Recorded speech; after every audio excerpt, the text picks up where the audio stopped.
Welcome to Cronkite Sports Report. I'm Elaine Wilson. Sure, winning a World Series is probably only second in excitement to having a child in the off-season, but a lot of these guys, following their World Series win, decided to keep things close to home. 12 News out here for the Thursday night football tailgate. Now, a midweek game doesn't slow down any of the tailgating here. There's some good eats and some good characters as well. Over the next half hour, you'll see stories from the high school to the professional level, all from across the valley.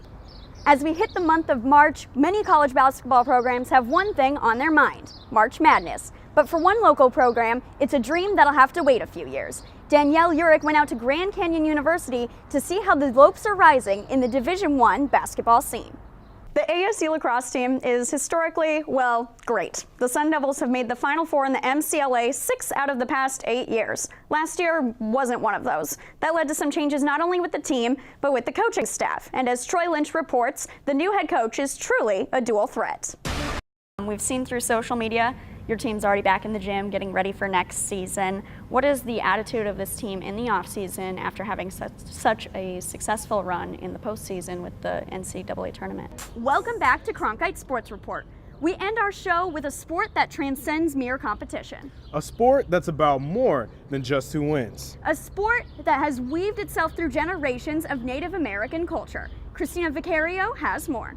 Zach, you may have over 800 followers, but you still get flack for your social media game. True. So we have to bring in the experts. Social media guru Gavin Shaw has swam through the depths of Twitter to bring us the tweets of the week. Well, I think coming into the season, everybody just assumed that ASU offense was going to be explosive behind Mike Berkovice and DJ Foster. And that just hasn't happened yet. They need to establish a rhythm with those new receivers like Lucian and Tim White to be able to really establish a rhythm on this offense and be as explosive as they were expected to be. Now, you know, I saw Escobedo play back in high school at St. Mary's. We both went to St. Mary's together. You know, she was quite the player there and at ASU, so it's good to have her back in the Valley. Yeah, she was absolutely dominant in the circle for the Sun Devils, and it's only going to help these young pitchers at ASU with her on the staff. I know Andre said it was Kessler, and she has been impressive up until this point, but it's such a limited sample size right now. I am more comfortable with saying Maha is the ace for this team. We continue now with a look at Arizona's younger athletes. More and more kids in the desert are playing a sport that was born across the Atlantic Ocean, over 5,000 miles away. Torrance Dunham tells us why parents are encouraging their kids to play rugby. Well, hey. We've talked about sports, but what's the best? Yes, but what's the best part of a sports show? It's obviously predictions. I love predictions. I'm really good at predictions. Okay, so 6 questions, 3 each, 15 seconds, and we give you our take. The last time Sun Devil hockey allowed a goal was February 6th. That's right, 132 minutes of game time has passed without goaltenders Robert Levin and David Jacobson allowing one in the net, a total of 33 saves between the two. Even sweeter, one of those shutouts was over rival Arizona. To end their season, ASU will face the U.S. National Under-18 squad twice this weekend, Saturday at Oceanside and Sunday at Gila River Arena. And I'm Elaine Wilson. From all of us here at Cronkite Sports, thank you for joining us. I appreciate that Star Wars reference. Number 2, ASU hockey, Rylan Pashevitz. He starfishes to save the goal. I just love that. I love it. Time for top plays. All right, we're going to stop with number 3. This one's a base hit. ASU in this game had 11 hits on the night and 6 runs. This is just an example of one of them dominating so far through all the tournaments that they've had so far this season. And we're going to go back to the circle. We've been talking about her throughout this show. It's going to be Kelsey Kessler. She got 12 strikeouts on the night. We're just going to show a few of them. They were all pretty dang impressive. I know Andre says she might be the ace, and she might be. We just need to see more from her. Very impressive nonetheless.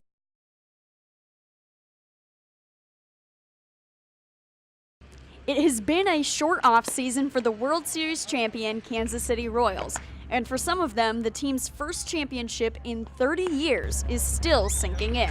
We'll kind of retrace and make you think about the last year's run and all the stuff that went down. So it's something that it's a great feeling, but at the same time, it really hasn't sunk into most of us, I don't think. Lorenzo Kane didn't have much time to process the win either. Instead, he was busy welcoming his newborn son to the family. So I'm definitely happy to have my son here, and Say my older son has a little brother, so that's always nice. Sure, winning a World Series is probably only second in excitement to having a child in the off-season, but a lot of these guys, following their World Series win, decided to keep things close to home. Going home and being a father and a husband and spending time with my family, trying to catch up for lost time. Season takes a big sacrifice from the families, and I try to pay it back during the off season, do as much as I can, be as hands-on, and to me that's a perfect celebration. Just figure out what happened, and it was pretty amazing, and it was a pretty fun off season to relive what all happened. Friends and family just come by, and just got to catch up with them, and just talking about it and reliving the moments are special enough. There is one celebration from the off-season that stands out above the rest. I went to a parade where 800,000 people came. That was a celebration. Yeah, I had a parade in front of 800,000 people. That was very special, yeah. Say the parade was more than enough for me. A lot of people showed up, so that was definitely nice to see. The World Series champion Royals look to continue their winning ways this season, but it all starts at spring training. From Surprise Stadium, I'm Elaine Wilson.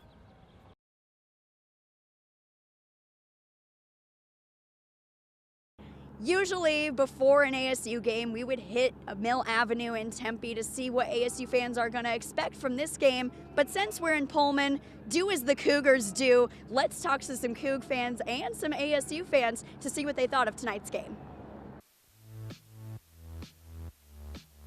It's really not a party in Pullman until the fire trucks show up, apparently. What's in this taco? We got some lettuce, some tomatoes, special sauce. I can't tell you what's in there. Oh, careful there. Greatness in a taco. That's really good. La la la la la la la da. Western Connecticut Sports Network. Oh yeah. Go Cougs, right? Hey, what about Go Devils? Go Devils? No, okay. Mike Leach, after the game, when they asked, what changed in that second half, he said he was stealing some of ASU's signals this time. He was definitely using sarcasm. Oh, okay. Yeah. Are you using sarcasm? Yeah. Oh, okay. Can we please note that it's 8:15 at night? You're kidding. No, that's his name. Your name's Papa John? In her eyes, yes. Do you make great pizza? No, I do not. What is that? Oh, gotcha. Extremely worried. However, that second three quarters was absolutely amazing by the Cougs. Yeah, the second three quarters were amazing. It wasn't even. How would you feel if Mike Leach decided to bring on Todd Graham as an offensive coordinator? I mean, I don't know much about Todd. Hi guys, how are ya? Go Cougs? Go Cougs. What about Go Devils? Yeah, no? Go Devils? Ford Cubs? No? Okay. Oh, it's this. I think your camera guy wants some of this. The camera guy wants He's been working hard all night. Oh, yeah. This is amazing. What you Oh guys my God. Hey, make sure you get. Well, that's it from Pullman, Washington. Yeah, it's only 9:30 here, but it's already crazy here at Washington State. I am drained. I have lived the life of a Cougar, and I'm done. I'm ready to be a Sun Devil. Thanks, you guys. Have a good night.